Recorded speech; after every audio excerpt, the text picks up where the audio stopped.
Hello friends, welcome and welcome back to my YouTube channel. तो आज के इस वीडियो में हम देखने वाले हैं फिजिक्स का बहुत ही ज़्यादा मोस्ट इंपॉर्टेंट टॉपिक। तो टॉपिक आप देख सकते हैं, अनुगमन वेग के आधार पर ओम की नियम की व्युत्पत्ति हम कैसे कर सकते हैं। तो सब कुछ इस वीडियो में बताएंगे कि अनुगमन वेग के आधार पर ओम के नियम की व्युत्पत्ति कैसे होगी। ठीक है, तो चलिए वीडियो स्टार्ट करते हैं। तो देख सकते हैं आप, हमने क्या लिया, एक चालक लिया जिसको हमने कहाँ रखा है, बाह्य वैद्युत क्षेत्र में रखा है। ठीक है, तो बाह्य वैद्युत क्षेत्र इसमें ई लग रहा है। तो देख सकते हैं चालक में हमने क्या किया, चालक की लंबाई एल है और इसके जो सिरों का क्षेत्रफल है वो क्या है, ए है। ठीक, एक चालक लिया जिसको बाह्य वैद्युत क्षेत्र में रखा है, जिसमें हमने लगाई है बैटरी और लगाई है कुंजी, जिसके सिरों का क्षेत्रफल ए है और चालक की लंबाई एल है। ठीक, तो अब हम क्या करेंगे, जब इसको इसमें चालक में आपका विभवांतर आरोपित करेंगे तो क्या होता है, धारा बहने लगती है। तो आप जानते हैं कि जब हम किसी चालक के सिरों पर विभवांतर आरोपित करते हैं तो उस चालक में क्या होता है, धारा बहने लगती है। अब धारा कैसे बहेगी भाई, हम कुंजी ऑन करेंगे और जैसे ही बैटरी से हम क्या करेंगे, विभवांतर आरोपित करेंगे, विभवांतर वी, जैसे कि हमने 5 वोल्ट विभवांतर दिया तो 5 एम्पीयर की धारा बही। ठीक है, तो कुंजी को ऑन ऑफ करके हम भाई ऑन करेंगे तभी वोल्टेज देंगे और धारा बहेगी।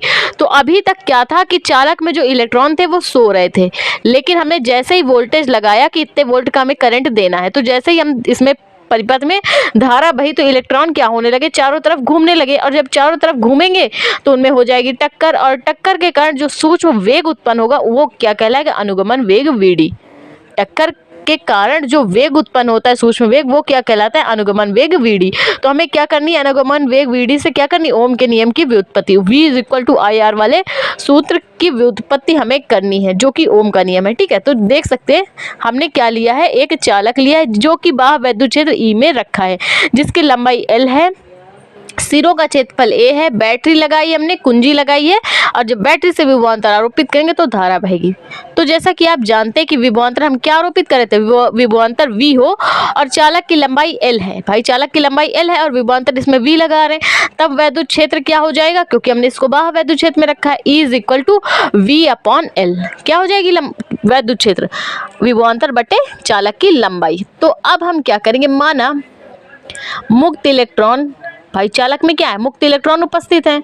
ठीक, तो माना मुक्त इलेक्ट्रॉनों का जो आवेश है वो क्या है, स्मॉल ई है। माना मुक्त इलेक्ट्रॉनों का जो आवेश है वो ई है, तब लगने वाला बल क्या हो जाएगा, भाई जो मुक्त इलेक्ट्रॉन है, भाई ये क्या है, मुक्त इलेक्ट्रॉन है, इन पर जो आवेश लग रहा है वो क्या लग रहा है, क्यू की जगह आवेश क्यू होता है, क्यू की जगह आवेश क्या लग रहा है, स्मॉल ई लग रहा है।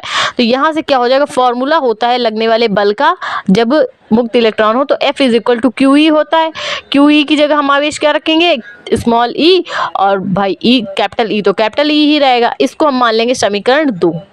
ठीक है, इसको हम क्या मान लिए, समीकरण 2, और ऊपर वाले वैद्युत क्षेत्र को हमने मान लिया समीकरण 1। अब हम क्या करेंगे, अब हम निकालेंगे, भाई चालक में अभी तक इलेक्ट्रॉन क्या थे, सो रहे थे, तो इनका कुछ ना कुछ द्रव्यमान भी होगा इलेक्ट्रॉन का। जब हम भाई विभवांतर लगाएंगे धारा बहेगी, तो इन इलेक्ट्रॉन्स का कुछ ना कुछ द्रव्यमान होता है। तो यदि मुक्त इलेक्ट्रॉनों का द्रव्यमान m है, जब द्रव्यमान m है तो कुछ ना कुछ त्वरण लगेगा, तो त्वरण क्या हो जाएगा। अब भाई त्वरण कैसे निकालेंगे, तो चलिए निकालते हैं। त्वरण के लिए फॉर्मूला होता है A is equal to F upon M। ठीक है, A इज इक्वल टू क्या होता है, F अपॉन M। तो हमें F की वैल्यू तो पता है, ठीक है, द्रव्यमान तो द्रव्यमान ही है M, तो क्या हो जाएगा, यहाँ F की जगह क्या रख सकते हैं, स्मॉल ई और कैपिटल ई। स्मॉल ई रखा और क्या रखा, कैपिटल ई। अब बटे में क्या आ जाएगा, M आ जाएगा। तो अब देख सकते हैं यहाँ पे बात हुई कैपिटल ई की, तो कैपिटल ई तो भाई ऊपर वाले समीकरण से हम फाइंड ही कर चुके हैं, तो फाइंड वैल्यू को हम कहाँ पुट कर देंगे, ई की वैल्यू कहाँ पुट कर देंगे, इस वाले समीकरण में F की जगह जो आवेश आया था उसकी जगह पुट कर देंगे। तो E इज इक्वल टू क्या हो जाएगा, E को हम रख लिए बाहर, और क्या हो जाएगा, V अपॉन L, अपॉन में पूरे के अपॉन में क्या आ जाएगा, स्मॉल m। ठीक, अब इसका करा लेंगे गुणा, जब गुणा कराएंगे तो क्या आएगा, स्मॉल ई V अपॉन L, और पूरे के बटे में क्या आ जाएगा, M। अब ये M कहाँ चला जाएगा, ऊपर चला जाएगा, क्योंकि L क्या है, चालक की लंबाई।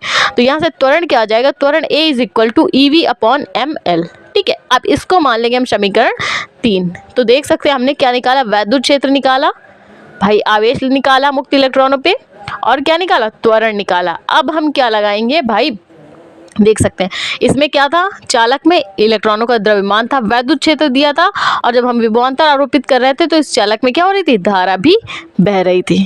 ठीक है, तो अब हम लगाएंगे गति का प्रथम समीकरण।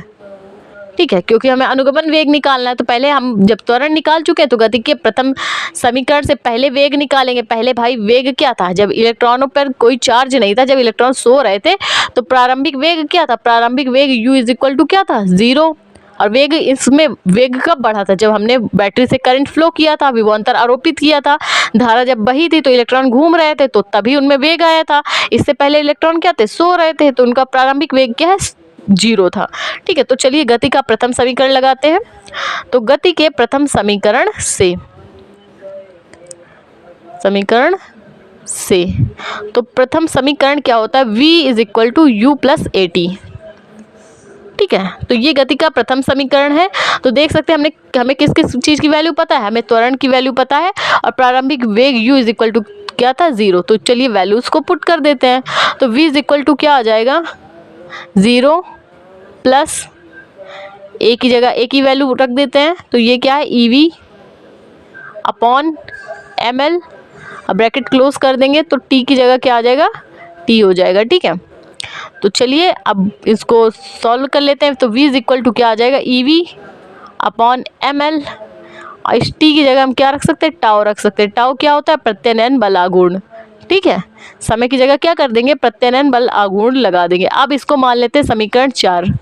ठीक है, तो भाई ये तो गति के प्रथम समीकरण से हमने वेग निकाल लिया, अंतिम वेग। अब हमें निकालना क्या है, अनुगमन वेग निकालना है, अनुगमन वेग vd। तो चलिए अनुगमन वेग निकालते हैं, क्योंकि टक्कर के पश्चात भाई जो सूक्ष्म वेग उत्पन्न हो रहा था वो अनुगमन वेग था, तो क्या हो जाएगा, अनुगमन वेग vd इज इक्वल टू प्रारंभिक वेग प्लस अंतिम वेग बटे 2। ठीक है, तो प्रारंभिक वेग क्या हमने निकाला था, u इज इक्वल टू 0, तो उसको रख देंगे 0 प्लस अंतिम वेग क्या आया था, EV अपॉन ml, अब ब्रैकेट क्लोज कर देंगे और क्या आ जाएगा, टाउ आ जाएगा आपका, चाहे साथ में कर दीजिए, अपॉन में क्या आ जाएगा, 2।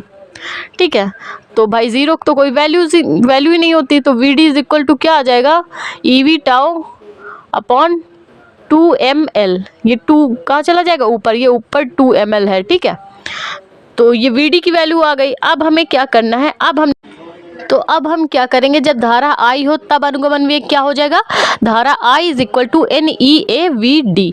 ठीक है, तो NEA हम क्या कर देंगे, वैसा का वैसा रख देंगे, अनुगमन वेग हम निकाल ही चुके हैं, EV टाउ अपॉन ml नहीं है, 2ml है। ठीक है, NEA EV tau upon 2ml। ठीक, तो चलिए वैल्यूज को हम क्या कर लेते हैं, सॉल्व कर लेते हैं। तो NE क्या हो जाएगा, E अंदर है, E बाहर है, तो E स्क्वायर हो जाएगा A, और क्या आ जाएगा, टाउ आ जाएगा, v और tau.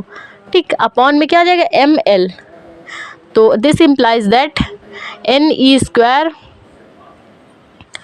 v tau upon m, और क्या आ जाएगा, a अपॉन l। तो अब आगे देख लेते हैं, अब आगे क्या आ जाएगा, I is equal to NE square tau upon में क्या आ जाएगा, m into a upon l into क्या हो जाएगा, v हो जाएगा। अब हमने v को अलग क्यों किया है, क्योंकि हम क्या करेंगे, I अपॉन v हो जाएगा, v को कहाँ ले आएंगे, I के नीचे, और इज इक्वल टू क्या आ जाएगा, NE square tau upon m into AL। अब हमने ऐसा क्यों किया, क्योंकि ओम का नियम आप देख सकते हैं, ओम का नियम क्या होता है, v is equal to IR, तो R इज इक्वल टू क्या हो जाएगा, v अपॉन I। तो वहाँ पर क्या है, v अपॉन आई, यहाँ पे है i अपॉन v, तो हम इसको भी पलट लेते हैं, तो क्या हो जाएगा, v अपॉन आई, और पूरे को हम पलटेंगे तो ml अपॉन में आ जाएगा NE स्क्वायर टाउ a। ठीक है, तो v अपॉन आई की जगह हम क्या रख सकते हैं, r रख सकते हैं, तो इज इक्वल टू क्या आ जाएगा, ml NE square tau a। ठीक है, तो ये देखिए फॉर्मूला प्रूफ हो चुका है, v अपॉन आई, और यहाँ पे क्या है, r की वैल्यू क्या है, ml NE square tau a, तो इसकी जगह हम क्या रख सकते हैं, r रख सकते हैं। तो यहाँ पे क्या आ गया formula, v upon I is equal to r। ये फॉर्मूला हो चुका है प्रूफ अनुगमन वेग के आधार पे ओम के नियम की व्युत्पत्ति का। तो वीडियो अच्छा लगा तो प्लीज़ वीडियो को लाइक और हमारे चैनल को सब्सक्राइब करें।